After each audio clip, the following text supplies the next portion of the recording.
Welcome to the 2017 CIO virtual event, Head in the Clouds, the Modern CIO Agenda. I'm Tyler Lettish from Argyle.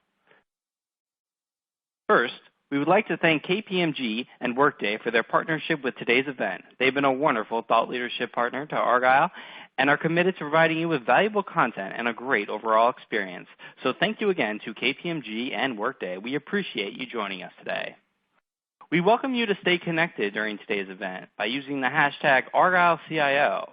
Follow us on Twitter at Argyle Exec Forum and join our LinkedIn group, CIO CISO Forum.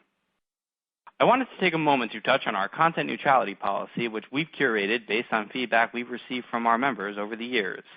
Argyle is proud and protective of this policy as it reflects our commitment to ensure the neutrality and overall value of the content presented at our events. We work closely with our speaking faculty to ensure you receive a set of balanced and neutral viewpoints during today's session.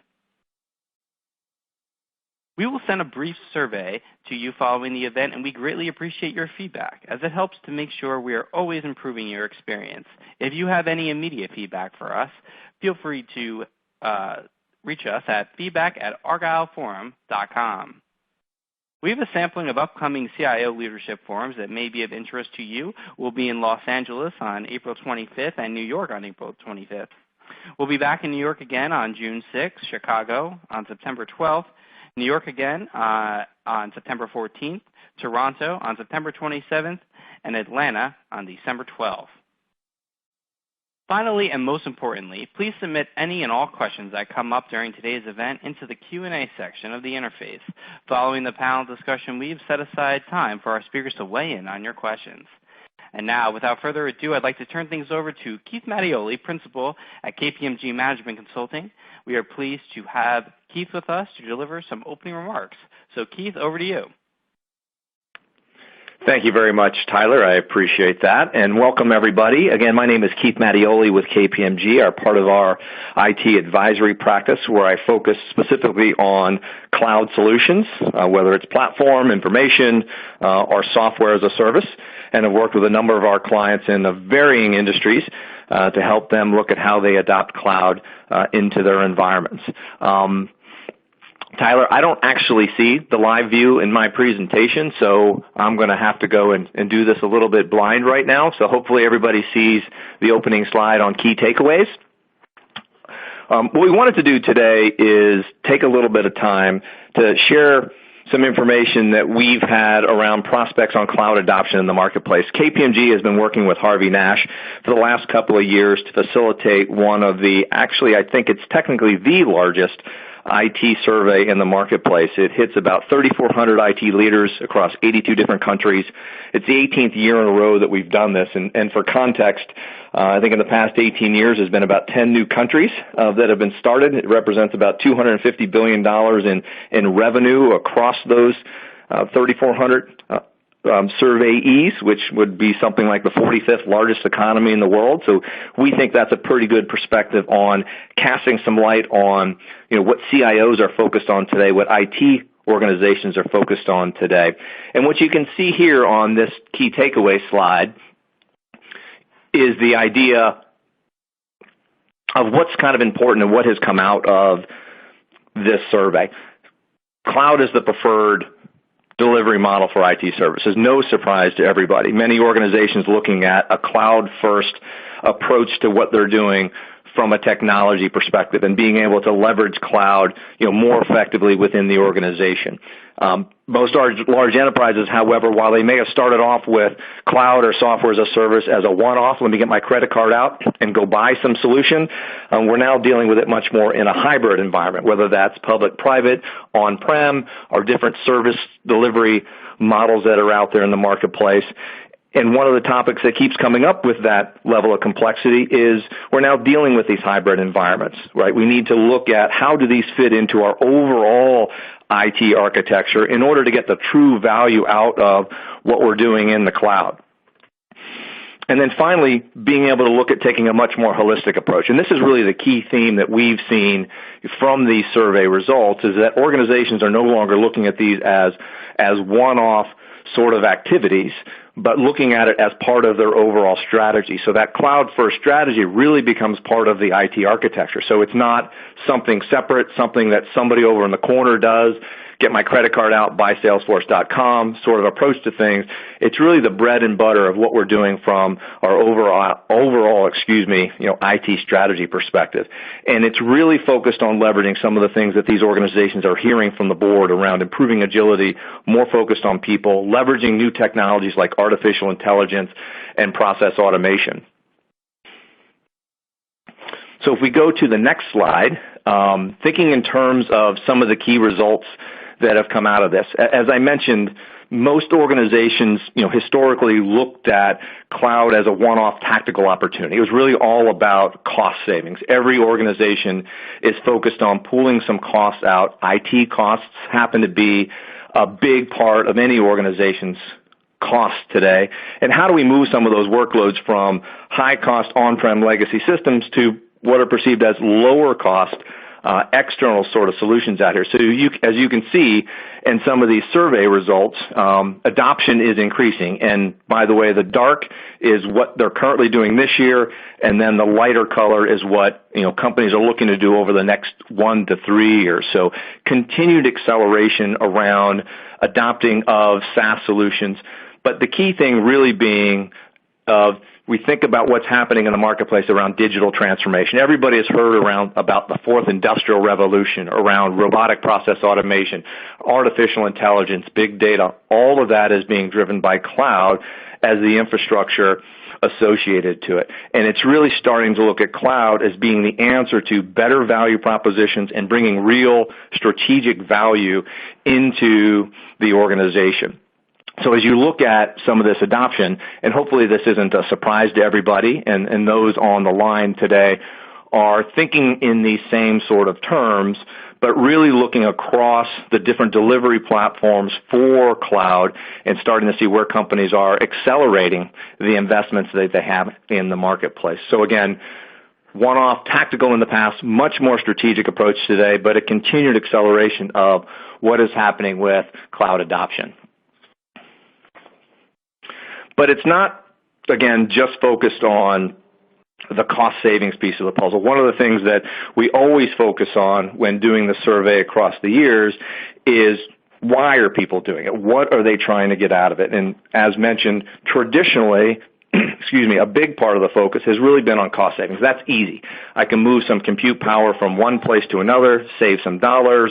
It's a little bit like outsourcing was back in the 80s and 90s. But as we look at the survey results today, right, the focus has flipped a little bit. So we're really talking about organizations that are much more focused on the value side of the equation. So improving agility and responsiveness. Every organization needs to be able to respond to market demands much more quickly than they have in the past. There is more competition. That competition is using cloud to accelerate their product development, to accelerate competing in the marketplace. So companies need to be more agile. That legacy environment that we have today may not be something that allows us to do that and respond to changes in the marketplace or customers' demand. And the second thing ties into that very nicely as well around how do I increase what I'm doing from a product development and an innovation perspective, right? The barriers to entry to new entrants have been diminished, right?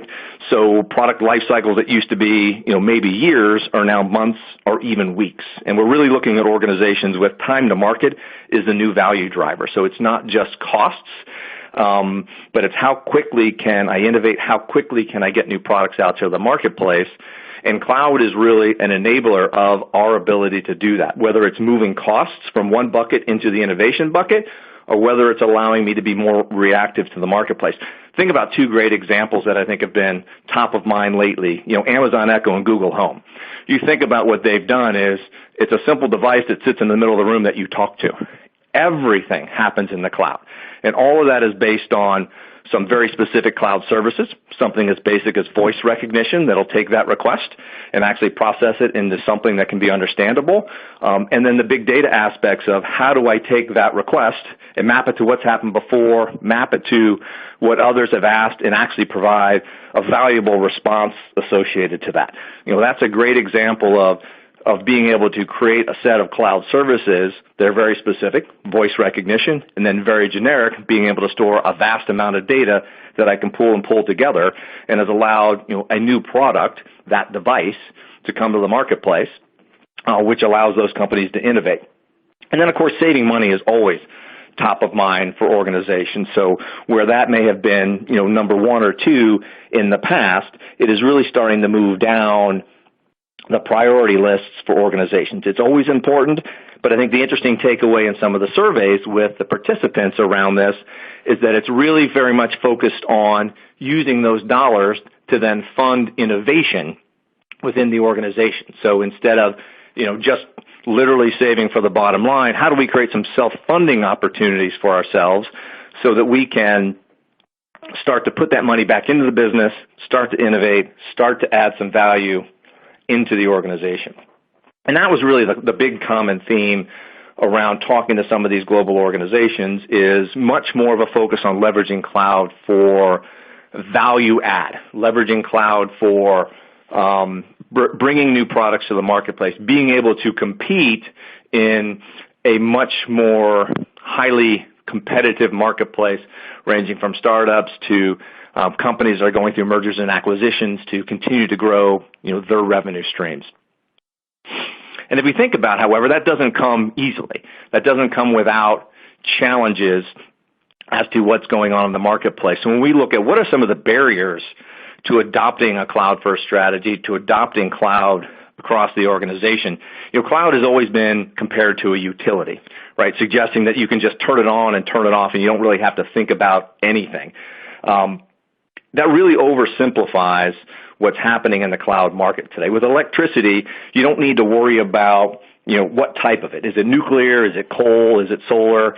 You don't need to know where it comes from, where it's generated, if it's on-prem at a generator, solar panels on the roof, or it's a remote utility or a coal-fired plant out in the middle of nowhere. That problem has been greatly simplified. If you're a historian, think back to Tesla and Edison, right? When it was the AC/DC and you had local generation, you did have to make some of those decisions 150 years ago. You don't have to make any of those decisions around electricity today. All of that complexity has been taken care of for you. It isn't quite that way when it comes to cloud services just yet. So if you think about the decisions that you need to make around service delivery models, is it information as a service, platform as a service, software as a service, what delivery model, public, private, hybrid, where is it? Is it on-prem? Is it off-prem? And then, oh, by the way, you need to navigate all those variables across hundreds of different vendors. Electricity, I'm in California, PG&E, really my only option primarily to get electricity to the house. I don't have to worry about who I'm buying it from. It's taken care of for me. Not quite the same way so far around what we're doing with cloud solutions that are out there. So as you look at some of the barriers to adoption of truly taking on this as my de facto model, integration with existing systems, right? It's not like people get to start from scratch. I've got legacy systems in place I need to integrate into. I've got investments in those legacy systems that I can't just throw away overnight, that I need to be able to account for data loss and privacy, right? Legal and regulatory. So not real surprising around some of these complexities to adoption, all of which leads to that concept we started out at the beginning with around thinking about cloud fitting into my overall strategy, not being a one-off component, and being able to address the different facets of what's important in order to make it happen. So as we think through what some of those challenges are, how do we need to start to address, or what I should say, do we need to start to address in order to meet some of these challenges? So I'm going to need some help from you here, Tyler, since I still can't see the slides around progressing through this build. So the number one thing is suitability for the cloud. We mentioned that we've got a bunch of legacy systems in place. It doesn't mean that all of them are perfectly architected to move to the cloud. Obviously, if I'm going to move business applications from on-prem to software as a service, a much easier sort of transition. But if I'm going to move compute storage from an internal application to an external, not everything is architected in a way to make that work. Data loss and privacy, right? Always top of mind for organizations. So we're talking about putting customer data outside the enterprise now. Might be simple if the customer is an internal customer, an employee, and I'm putting HR data out there on the cloud. However, if it's patient data, if I'm in a highly regulated industry, a government agency, looking at data loss and privacy is a key concern and an area that organizations need to be able to address to protect that data, keep it segregated from, other organizations. So it's not to say that that doesn't exist within the cloud providers. It's just to say that those are some of the challenges that organizations are playing into. Legal and regulatory compliance. Across geographic boundaries. So think about taking data that may be decentralized today and centralizing it. There are countries, there are industries where we've got specific regulatory issues that we need to be able to address. Again, the good news here is the maturity on the provider side of cloud has already addressed these sorts of issues, and in many cases addressed them better than internal organizations have addressed them themselves. So making heavy investments in things like spreading out the geographic footprint so you can address issues with keeping data where it's required to physically be. And then the fourth item is really cloud governance. We talked about at the front around, historically it was a tactical sort of solution. I could do a one-off. I could get my credit card out and go buy something and not really worry about it more holistically. Well, now as I look at it being kind of part and parcel, look at it being a cloud-first sort of solution, I need to be thinking about it differently. And not just from a procurement perspective of is somebody buying something and does it fit into my procurement model, but how does it fit into my overall enterprise architecture? How does it fit into what I'm doing strategically? So having a cloud governance model is important where I could go procure a service on my own, but I don't want to. I want to fit it into that, again, strategic, more holistic view of how does this fit into my business and my IT strategy. So having that governance model in place and being able to balance out the risk to the enterprise with the value associated is to the fourth item that is really key to making this successful. And then the last piece, the fifth component here, is really around making the business case. So we talked about it's easy to think in terms of, hey, my internal cost X, but look, I can go and get it on a consumption usage basis from somebody else. I don't need to make a big upfront investment. Let me just move what I have to an external cloud provider. Well, it's not always that simple. I've made investments in these legacy systems. I've got, in some cases, very large assets sitting on my balance sheet. So if I think I can just kind of flip it from one to the other, while technically that may be feasible for me to execute, I may have some items on my balance sheet. And if I'm not accounting for that aspect of it, I may wipe out the entire financial benefit of making this sort of progression. That tends to become more of a timing issue associated to when do I do something, but it's something that needs to be accounted for. And as we've looked at working with organizations, being able to do that financial modeling to determine what do I do, when do I do it, how do I do it, so the math makes sense, is a key piece of the puzzle. It may look very cost effective from a one-to-one today perspective. Instead of buying the server, I consume this service, but I've got those legacy applications that are sitting out there that are very important for organizations to be able to address when putting that financial model together. So if we think about what those complexities are and being able to look at suitability, being able to address things like data loss and risk, the regulatory issues, obviously a governance model, and focusing in on having a robust business case, it allows organizations to more smoothly adopt cloud services into their environment and then just make it part of what they do every day. Instead of it being something new and different, i.e. cloud, it's just the way we do business. It's our service providers for business processes like HR and finance. It's our service provider for traditional IT services like compute and storage. And it just becomes the part of the fabric of what we do every day. So with that tee up, what I really wanted to get to, and I'm excited about, is kind of the meat of the presentation around getting our panelists to discuss a little bit about real-world perspectives on this. And we've got a great group that range from new companies that got to start from scratch leveraging cloud to more established enterprises that have been around a while and have built up some technology debt around a lot of the systems and a lot of the processes that we have in place. So let me turn to our panelists right now, do some introductions with them, and then we'll jump into the discussion. So Mahesh, why don't we start with you? Yes, absolutely. Thank you. My name is Mahesh Kalva. I've been CTO and Senior Vice President at Lockheed Martin, Leidos, for a very long time, implemented several clouds across the federal government market space, and I've fresh breaking news, I've recently decided to move on from Leidos. And I'm really excited to be here and sharing some of my knowledge and skills, what I've gathered over 15 years of technology, and especially in about eight years within the cloud implementations. Thank you.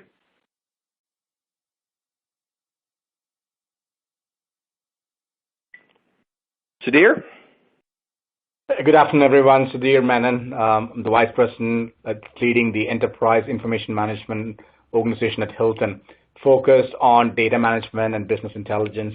Been in the industry for 25 years, 23 years in the hospitality industry with Hilton.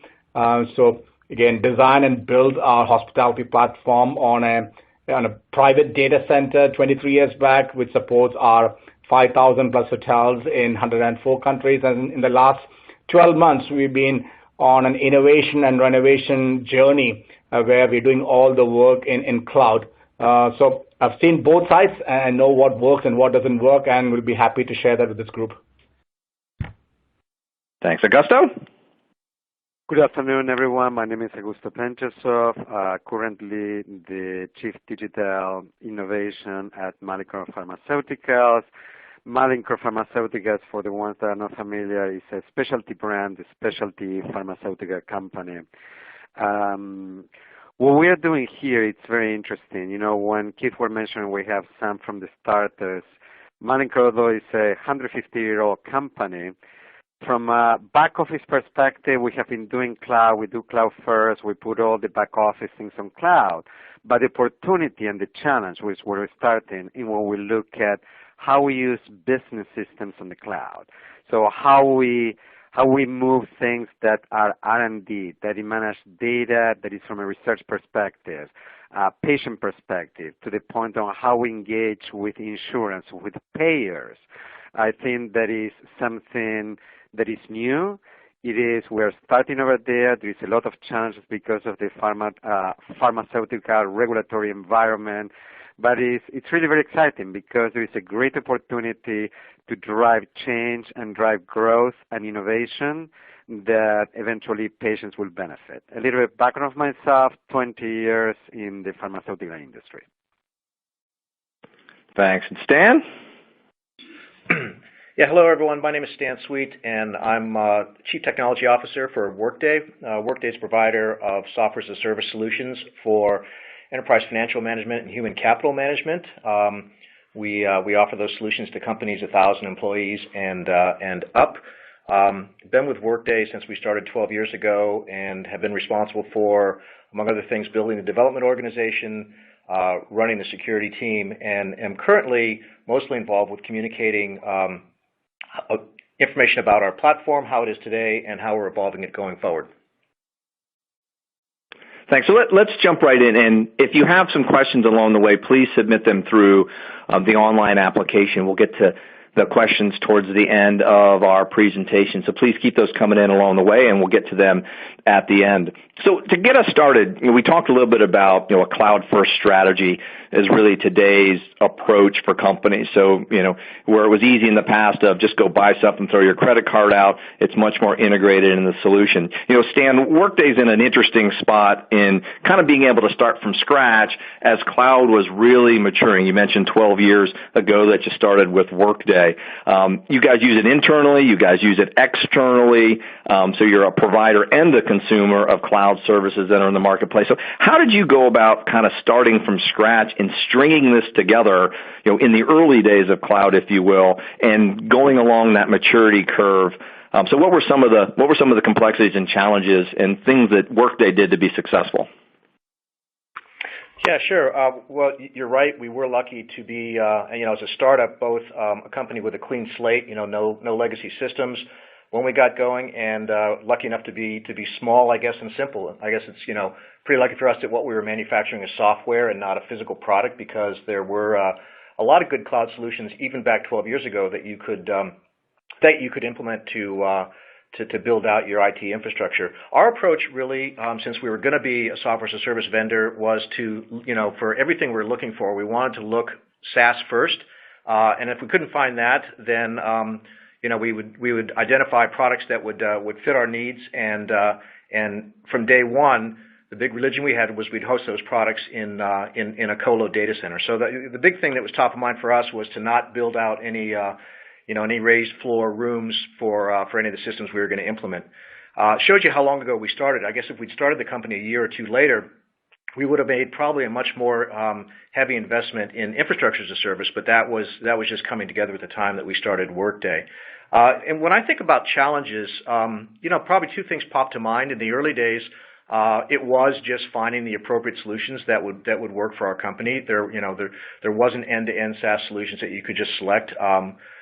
Certainly everyone was implementing Salesforce.com then, and so did we. But just filling in around the edges with other solutions was meant that you were building up, the integration challenges that you talked about earlier, Keith. Overall, the other thing that comes to mind is security, and that's always a constant challenge. And I think when we first got some success and got our initial systems implemented, you then had the challenge of having disparate systems with security access. We were, good at controlling and having common user IDs, but it was before the days when there was cloud-based ID management systems.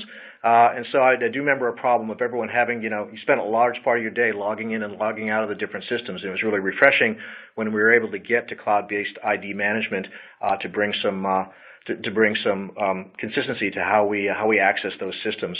If you fast forward to today, I think our challenge is really just keeping pace with everything that's happening that's new in the cloud.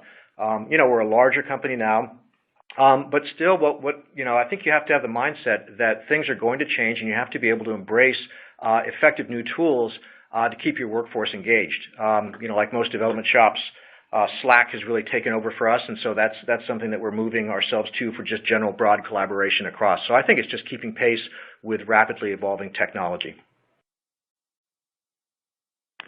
Great. And so do you kind of have the opposite end of the spectrum? Hilton, been around for a while. You talked a little bit about the hospitality platform that's 20 plus years old.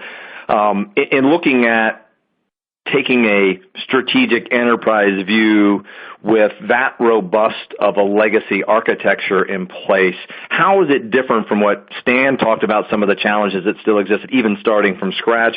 I have to imagine that dealing with some complex legacy applications, it makes those challenges exponential. Can you share a little bit about how that may be different from some of the challenges in starting greenfield?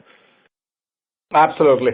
So when we look at the history of Hilton, I think 25 years back when I designed the hospitality platform, it was all done in a private data center run by Hilton.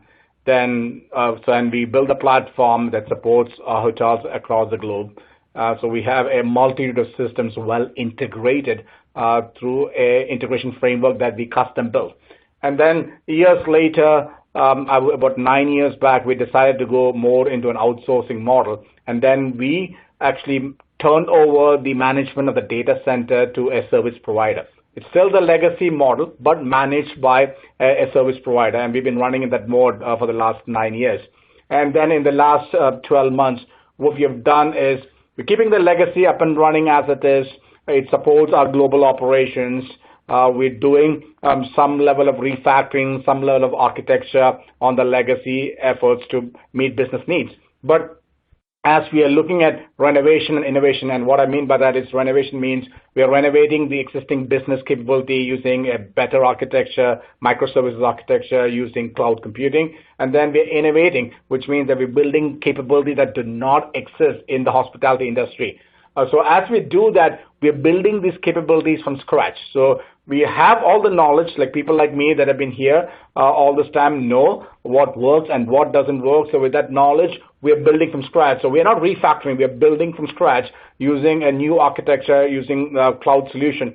And by which, again, is there a level of integration between the legacy and the new? There is a little bit of integration, but we're trying to minimize. And then we're taking a surround and erode approach where as we get into strategic initiatives, we move more into the new architecture with some level of integration with the old, and over a period of time, we're going to erode the old architecture and the old legacy data center.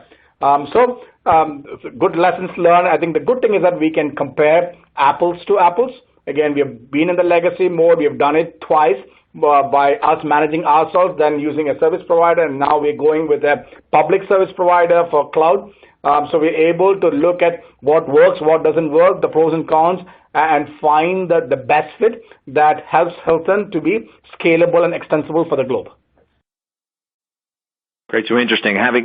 Addressing almost systemically some of those challenges that we talked about in adopting cloud. So interesting, kind of starting internal, leveraging outsourcing, moving to cloud to find that sort of hybrid model between that sort of transition. So an interesting journey that Hilton is undertaking. So interesting in thinking in terms of taking that holistic approach, looking at things, strategically. If we look at, what, CIOs have been talking about of having that more kind of end-to-end strategic view of where cloud fits in. But I know, Mahesh, you work a lot with government agencies, which if you think in terms of being conservative, being cost-sensitive, and being highly regulated, I have to imagine that there's some incremental challenges in working with those types of organizations to try to look at cloud. What do you see as some of the key focuses for organizations like that are hyper-focused on security and risk?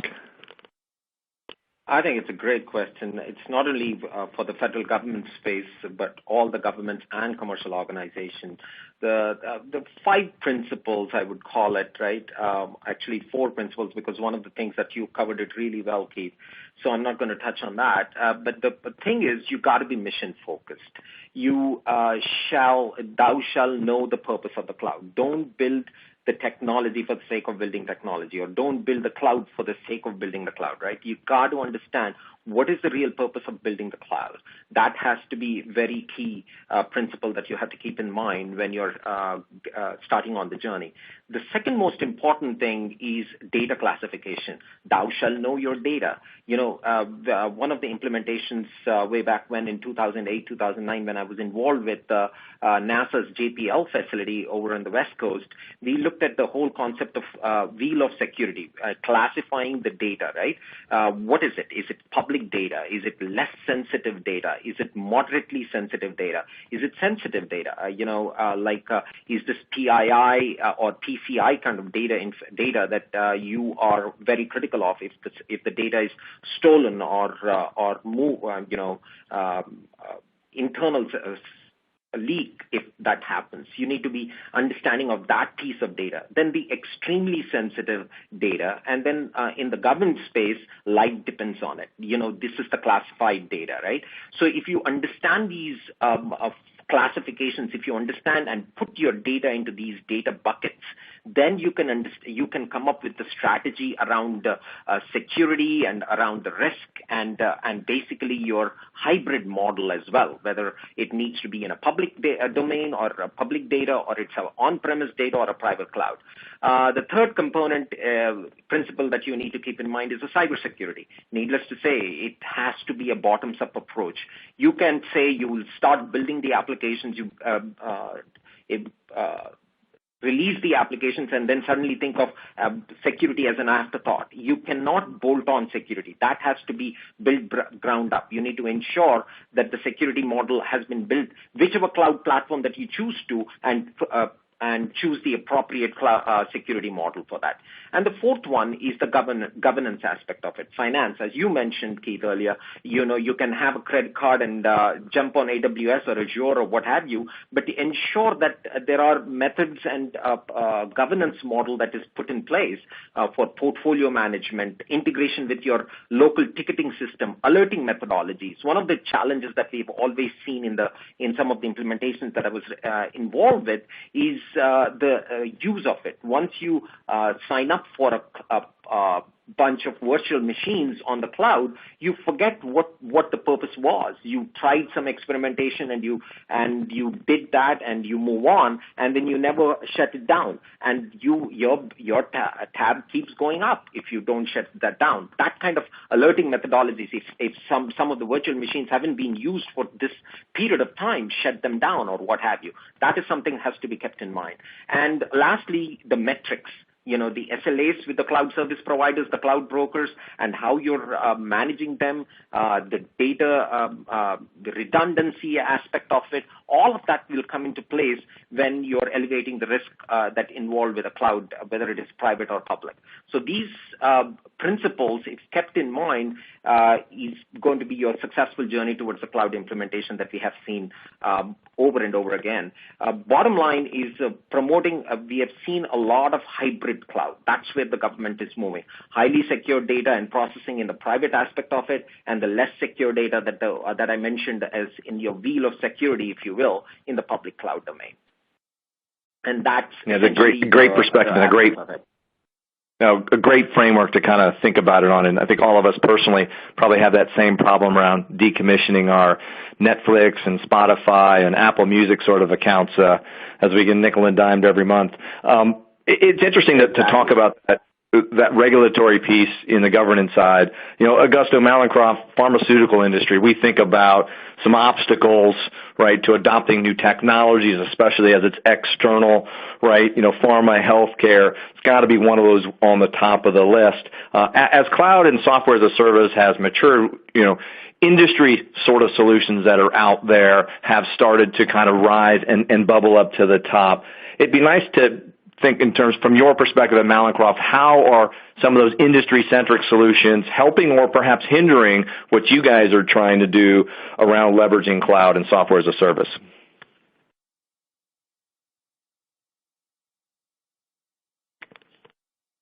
Augusto, you still out there? Sorry, I was on mute. Yeah. So Keith, thank you for that. And I want to also take advantage of that to highlight something that Mahesh has said that is related to that. So pharmaceuticals are highly regulated, probably the same like the government, with a difference that probably our data and our data sensitivity, it is twofold. One is when we have patient data, medical records data, and the other portion is the R&D, when we're on the research of new compounds, where the intellectual property is very highly, should be highly protected. So there are some companies, so definitely because of the thing that Mahesh said, data classification is something I want to highlight that is very important. I think for any company that it has any type of, it is regulated, to be able to understand the different type of data classification is a key thing to be able to know what you're going to be doing. So similar, like Mahesh mentioned, we had to do something similar, and this is one of the things that we have to do. It's hybrid, right? So we can do a lot of things from a back-end perspective. It really doesn't matter, right? So HR system, financial systems, that is not the problem. The challenge is when we talk about business applications. So there are some companies that are looking from the pharmaceutical perspective, right? So you have some consulting firms that start partnering with some pharma companies to come with some solutions, KPMG being one of those ones. You have one of your competitors also leading the pack on some of the solutions. You have companies like Sophos.com. You have Oracle, definitely a company like Viva that is looking at how to tackle like that. I still would think that when you go to patient records, medical records, and the whole regulation, because particularly when you're global, which is part of what you need to think. The regulation in the United States is completely different than the regulations that you can have in Japan and the regulations that you can have in Europe. So it's not that one formula fits all. So you really need to be also where that information is hosted. So even though when you're in a cloud, wherever that is located becomes very important. So even when you have some partners that are looking into that, I don't think that we're at a point where we can say no one has a mature solution. I think that from a pharma perspective, everyone is working towards, the North Star. I think that there's something very important that the cloud is also creating. It is the aspect on how it changed the business. So pharmaceutical company is a very conservative industry. So bring these challenges on how you manage regulations on the cloud of the different perspectives that was mentioned. You have to make the business to start thinking different. And another thing that Mahesh mentioned, which is like security and cybersecurity, it also brings the point of teach the business risk management. Because traditionally, a lot of things from a compliance, regulatory, and security will say, you cannot do that, you cannot do that. But you cannot do that for a business that it was running 20 years ago, that it wasn't a digital world. Today, when patients, physicians, payers have a different way of interacting, there is certain level of engagement that is expected. So be able to teach the business to do risk management instead of say, all this cannot be done, because otherwise you get analysis paralysis. It becomes very important.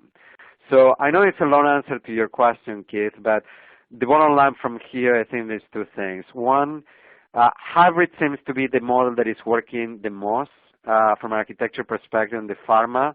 From a solution perspective, a few companies are working to really to focus on pharma, but no one has got to something that is mature. But most important than everything, I would say, is the education of the business on what is this new world and teaching to do risk management under this digital world. Okay, so we talked about cloud being an enabler of innovation, of agility, of product development. Augusto, your role is innovation at Mallinckrodt. How is cloud playing into your ability to innovate? Is it just allow you to know you've got something back there you can tap into to accelerate innovation, or is it fundamentally changing the way you look at innovation at Mallinckrodt?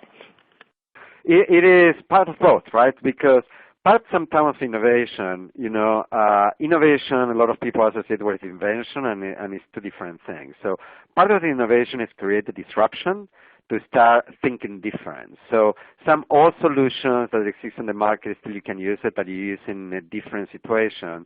And sometimes it's just like, let's change the rules of the game that we're doing. So both things apply. So I think it's something, Keith, you mentioned before, one of the opportunities of the cloud is enable to be faster in the market and accelerate product development. That is one of the key things that from a pharma perspective allow us. Because, for example, one of the things that I just mentioned before that is important from a data perspective is when we are researching a compound.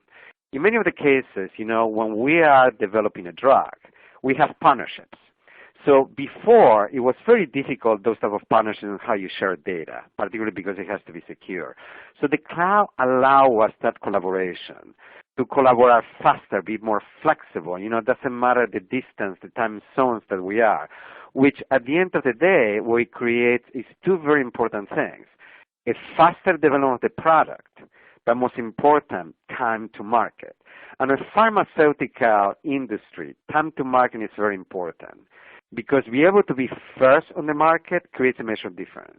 Most of the attendees that are here on this call know some drugs for any type of therapeutic area by a name because they were the first on the market, right? So, for example, I can mention Lipitor as one of those examples, right? So be able to be first on the market creates a major differentiation. So the cloud, be able to collaborate with like CROs, which is our clinical research organizations that do clinical trials with the patients, it helps us on that fast development and eventually to get our drug on the market faster. The second aspect of this, from innovation perspective, is the actual engagement with key stakeholders on the market of the pharmaceutical. When you think about healthcare, you have a lot of stakeholders. You have the patient, you have the caregiver, you have the insurance, payers, specialty pharmas, it is the actual physician, you have the nurses. So on the traditional world, everyone was working independent, and you have just to have paper forms or emails delivering. Having a cloud, it really accelerates the digital connection between the stakeholders. And that's very important because, one, when you look from a patient perspective, pharma companies didn't used to engage with the patient, engage with the with the physician. And the physician provides service to the patient. Right now, we are able to also engage with the patient and be a support function to your primary physician as well, or your specialty. In addition of that, particularly when we're talking about specialty or complex therapeutic areas, a patient has to deal with insurance. We can help the patient also to work on that reimbursement. So the cloud is a game changer from innovation perspective from the aspect of engagement. We really will allow to be able to connect the patient with key stakeholders and help on the well-being. So I think that the cloud also doesn't have only a benefit for us as a company per se, because when we do that, of course, physicians want to engage with us. Patients is another attraction why to get the therapy with us instead of a competitor. But also what we do an impact on the well-being of the patients because we help the patients to get the drug faster and we help them to get access to the drug faster. Interesting to think about you being able to expand the umbrella a little bit and provide new and different services to get closer to ultimately the end customer that's buying your products. So thinking about innovation, right, or changing the rules and being disruptive, Stan, I know, Workday has been a big disruptor, in the ERP market space. So thinking in terms of the requirement to do innovation, it's got to be number one on your list. So how is it different today leveraging cloud and innovating than perhaps it might have been in the old days with, on-premise monolithic sort of applications? How have you seen that changing? Yeah, I think there's a lot of changes, and I actually, even though enterprise software is very different than the pharmaceutical business, I agree with Augusto on the benefits of using the cloud to get faster time to market and to provide more engaging solutions to a broader set of customers. I think the big difference that the cloud helps with is the notion of being able to offer enterprise software that can continuously change, can continuously evolve to scale first of all for the customers that are using it, and also continuously evolve to embrace modern technology as it changes. That was very hard to do in the on-premise world because you would have customers would interact with the technology of your platform directly. In the cloud, the benefit of the cloud is you can abstract what you're doing at a platform level from your end customers. What they see is the service you're delivering, and they don't see the moving pieces of your product. And the huge change that brings is an ability to continuously evolve the underlying architecture of your products to be continuously modern while your customers are just running on it in production. That's something that, absolutely, if you look at services from Amazon.com or Facebook, you don't know specifically what technologies they're embracing, and you don't need to know that they're continuously changing those technologies, but they are continuously changing those technologies, and they're able to do that without disrupting the service. And I think that's the benefit that the cloud is bringing to enterprise software. Yeah, that is a great point. I know, Mahesh, you have some thoughts as well. Yeah, just one quick thought on this whole aspect of how innovation is enhanced with the aspect of cloud, right? This concept that you have been hearing in the marketplace so much, especially in the government right now, is the agility, the ability because of the change of administrations, of change of policies or whatnot. It's enabling you can implement fast, iterate fast, fail fast, and learn from your failures and go back and iterate again. So this agility aspect of it is a huge enablement and is a blessing, if you will, in the fast-changing policy world of the government right now. I think just to enhance on the point that's relevant to the government sector, I thought that'd be a valid point here. Yeah, it's a great point. I mean, everybody wants to innovate, right? We talked about the competitive marketplace today, being able to innovate, do new things, do different things is going to be critical to that for everybody to be successful. So if you think about being successful, being able to adopt cloud, being able to leverage the different cloud delivery models, as you guys have all spoken, the common theme that comes to mind for me is a real change to how organizations operate when it comes to business and technology. And everybody's kind of talking about, certainly with software as a service, organizations have gone to, hey, I don't need IT anymore. I think our perspective and the perspective we've heard from clients is they actually need IT more than ever before, but they need them in a different way. So as we think about that changing relationship between business and IT, Sudhir, as you look at focusing on your transformation of that hospitality platform, how are you also transforming kind of the roles and the relationship between business IT to make that successful? So when you look at the traditional model in any industry like our hospitality industry, I think it starts with business giving a one-line requirement, IT trying to go and build a set of business requirements document and functional documents, and then we go back to them and say, hey, is this what you want? And based on what they know, they sign off, we go and build. 3 months later, we come and deliver, and no one is happy. Either they change their mind or what we understood from them is different. I think we've been in that waterfall methodology and the traditional model for years, and there have been successes. I'm not saying that everything went wrong, but I would say there have been several cases where things really went wrong.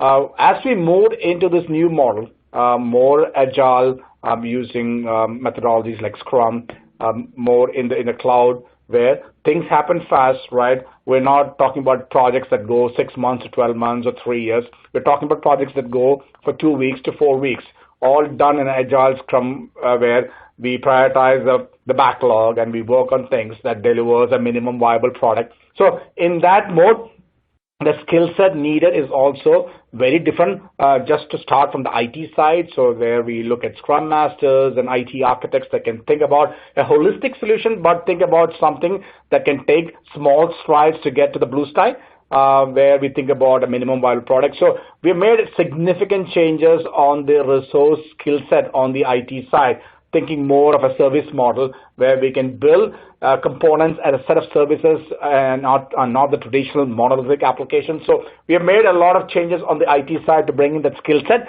by which we can run in an agile way and be able to deliver business value on an incremental basis. The other change we have done is as we get into this model like this, right, I think we want to build a partnership with business, and we've changed the operating model in such a way that on every project, as we embark on that, we define the high-level scope, then we define what is called a minimum viable product to start with a holistic roadmap in view, and then we assemble a team called the core team, which is a product owner from the business side. In a lot of cases, especially in my space, all the BI reporting and analytics work is done by the business now. And then we bring in the data architects and other required resources on the IT side, including a Scrum Master that way. Together, we look at a minimum viable product with a holistic view, define the requirements, write the user stories, get the requirements to the level of depth, and make decisions on a daily basis on a Scrum call, implement it, show it to business, deploy certain things into production, and then take small steps to get to the end state. I think with that, I think everyone is happy because one, the decision is made by a combined team, IT and business together on a daily basis. Business is able to see results on a daily basis, and obviously everything may not go right, but if anything goes wrong, we are able to course correct very, very fast. So in that model, I think we're making tremendous progress. Business is happy, business is getting value faster, quicker, and then if there are changes needed, we're able to course correct also on an expedited manner. So I think it's architecture, the way we host things, the way we build services, the way we deploy applications, everything has changed, and both IT and business have adjusted the skill set and resource to make that happen. Great. And thinking about so much more tight integration between business and technology. Mahesh, in looking at some highly regulated industries and some of the clients that you work with, how have you seen kind of helping them transform the organizational side as a key to cloud adoption? I think it's a great question, Keith. It's one of the things, as I was mentioning, one of the principles as far as building the cloud from the perspective of security earlier, it's having a purpose for the cloud usage, right? Don't believe in build and they'll come. The CIO organizations need to keep that in mind. Instead, I think you should find your consigliere, within the organization that you're trying to implement, show them the purpose and achieve that small successes. And as these successes come, trust me, believe me, I have seen it time and time again, it will go viral. As they see success, as they say, right, the success breeds success. So once they see these small successes that you're implementing, be it in this software as a service or in a highly like a scientific community, whether it is at NASA JPL or at FDA, you implement these clouds where the scientists have the fast way of standing up a virtual machine, try their experiment and move on. And if it doesn't, they move on, without having to wait for the whole supply chain application system to get a server, all that traditional way of doing it is gone, right? So once you show those kinds of successes, the adoption becomes really fast. Most government agencies also started with email as a service, small SaaS applications, and then they moved to larger implementations. The bottom line, when you talked about the cost savings, and that is the same thing that has been going on for years now in the marketplace, right? Show them the cost savings. Before, traditionally it was 50% of application development and 50% of O&M. And then now it's with the software-defined networks, with the cloud and what have you, you're coming to the point of where 80% of your IT budget tends to be spent on application development or the mission-focused areas that is enhancing the constituent reaction or constituent impression of your organization and the capabilities that you're providing. And then the O&M is going down. It's going down to 20% of it. So as you mentioned, right, Keith, the CapEx to an OpEx model. Bottom line, you need to have facts, and the facts will help you and help your organization to make those decisions to move to the cloud. And that's how you can help the slower organizations to transform into the cloud. And Stan, I've got to think that transformation, again, being able to kind of start from scratch with an organization that you've got a wide range of skills from hardcore developers to business people that understand HR and finance, both to support your HR and finance functions, but also from a customer perspective. How have you seen, not just on the engineering side, but on the operating side of Workday, how have you seen some of those roles changing because of SaaS, because of software as a service solutions? Yeah, I agree with what was said earlier, and I do think roles are changing on both sides. And I think one of the great things I think about software as a service is it takes the customer out of the business of maintaining someone else's software, and I think that is just allows the customer as an implementer of the solution just to focus on getting business value from things like what kind of data feeds am I going to get, how am I going to design my business processes, and at that level it actually helps them engage with the more technical side of the operation in IT that needs to be concerned with things like governance of what they might be building. So we're seeing in our customers actually I think a better partnership between IT and the functional side of the business. Because they really get to focus on higher level business value and not the moving pieces of how you do database backups and things like that.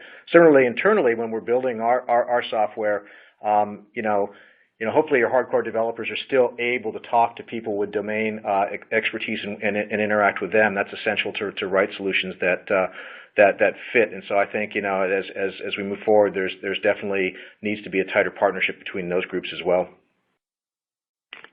So that tighter partnership seems to be a common theme here with what organizations are doing, not just around business and IT, but around the strategic value of cloud, around innovation and product development that's out there. So we wanted to leave some time here for some Q&A from the audience, and I know a few folks have already queued up some questions that Tyler will take us through. So if you do have any questions, please submit them now, if you haven't already, to the team. And let me pass it over to you, Tyler. I know we've got a few questions teed up here for our panelists. Excellent. Thanks so much, Keith and panelists, for that great discussion. Got a ton of questions from the audience. First one that we have here is for Stan. What are your thoughts on what is next after the cloud? Well, I don't know if it's after the cloud, but I would say next in the cloud. Things are changing so fast, and one of the things that I'm watching, I think that modern cloud architectures offer, I think, systems that are more easily integratable, but I don't think we're taking enough advantage of that yet. So in other words, if you have a modern architecture, typically you're going to offer a versioned API that allows integration to other versioned APIs that doesn't break every time someone makes a change to the software, so that supports this notion of continuous change without breaking your integration. But I don't think that integration is going deep enough now for the common patterns of cloud solutions that are being implemented. And I think that's what's coming next. I think you'll see more significant integration to really knit together, the different pieces that you can currently implement today from software as a service solutions. So I would label all of that cloud to cloud integration. I think the promise is still out there for that. That's great. Anyone else want to weigh in on that?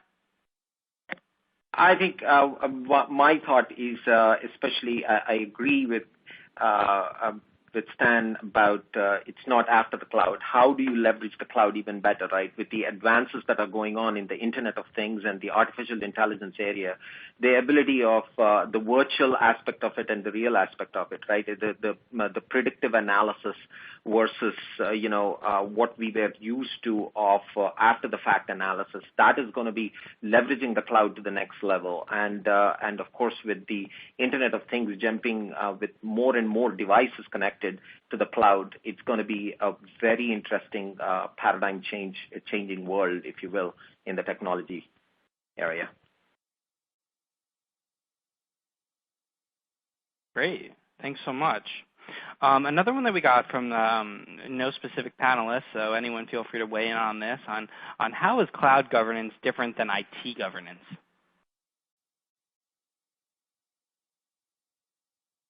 I'll jump in to start that one off. I think when you think about cloud, again, it's not just infrastructure, right? We're really talking about business services at the end of the day that we're trying to support, especially as it relates to software as a service. So I think you start to see that being enterprise governance as opposed to just cloud governance or just IT governance. And I think that's not just cloud that's driving that. I think that's the coming together of business and IT in a more integrated fashion to really look at how do I achieve the strategic objectives of the company. And I really need to be able to move things up outside of the silos.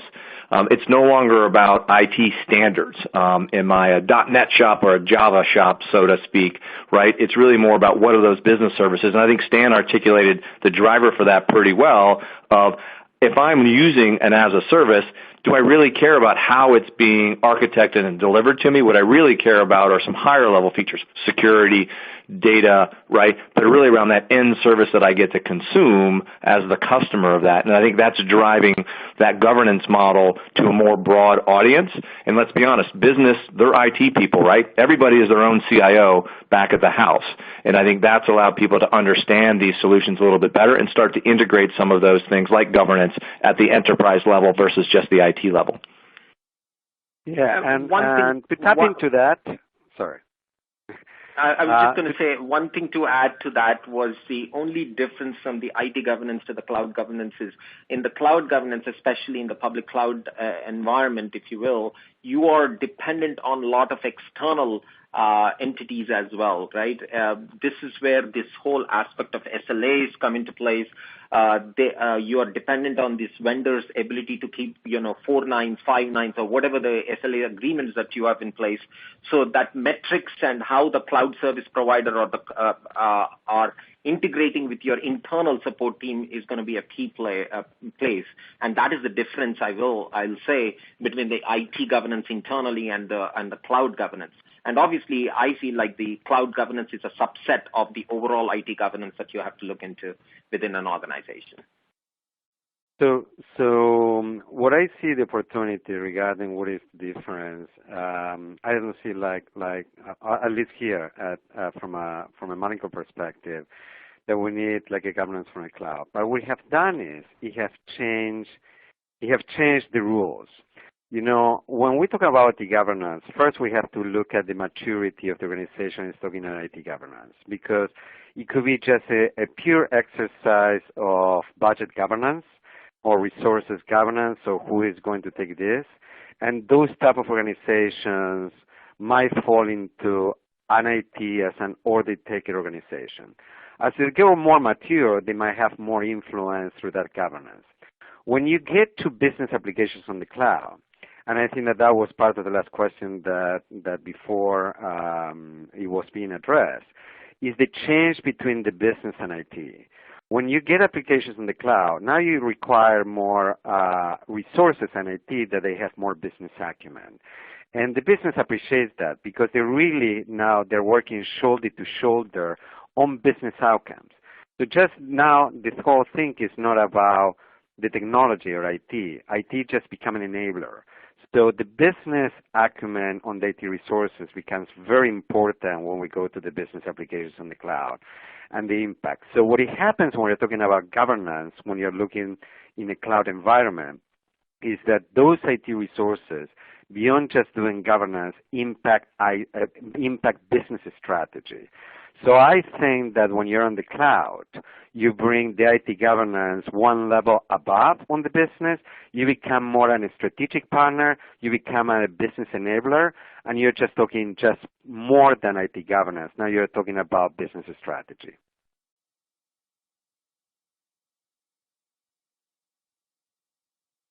Excellent. That was fantastic.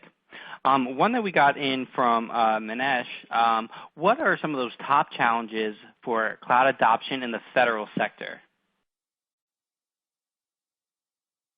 Sorry, say that again. What are the top challenges? Top challenges for cloud adoption in the federal sector. I was mentioning about this earlier, right? The top challenges in the federal sector is everyone thinks, most of the CIOs have the fear of, you don't want to be in front of Washington Post, right? You don't want to be on the headlines.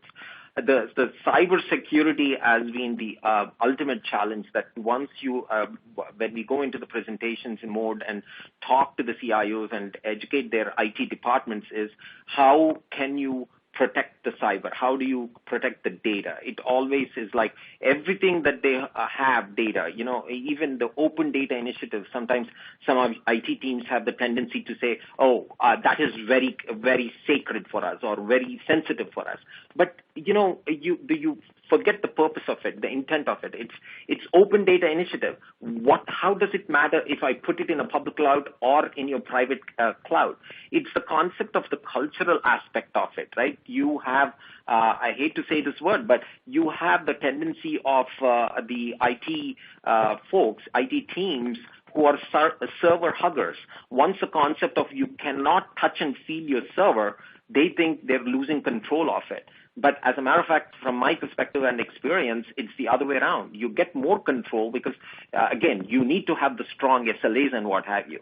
And that we have seen as being the top adoption challenges within the government space. Once you educate them, once the cultural aspects of it has overcome, and the IT staff realize that, hey, if I don't have to worry about this nonsensical stuff, let the vendors, the cloud service providers handle that. I can do on something that is more mission-centric. Once they get to that realism, it changes a lot. That has been the challenge that we have constantly faced within the government space. Excellent. Thank you. Absolutely.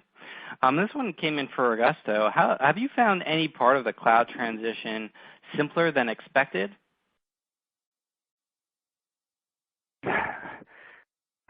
No, as a matter of fact, no. And it's not because the cloud it could be complicated or not. I think it's because the farmers underregulated. So I think that there were two things why it wasn't more simpler than I expected. And I wouldn't say that it's fault of the provider or fault of the technology. I think that it's product of the change management that an organization and an industry like pharma has to do.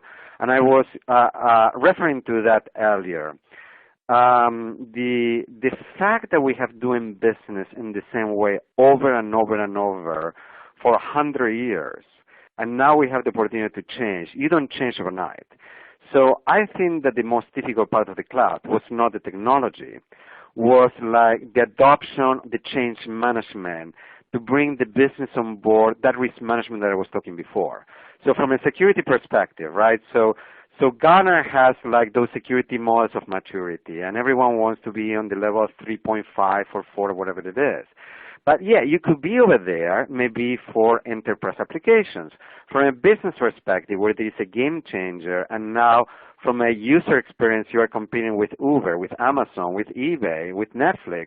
It is like you have to manage the risk in a different way.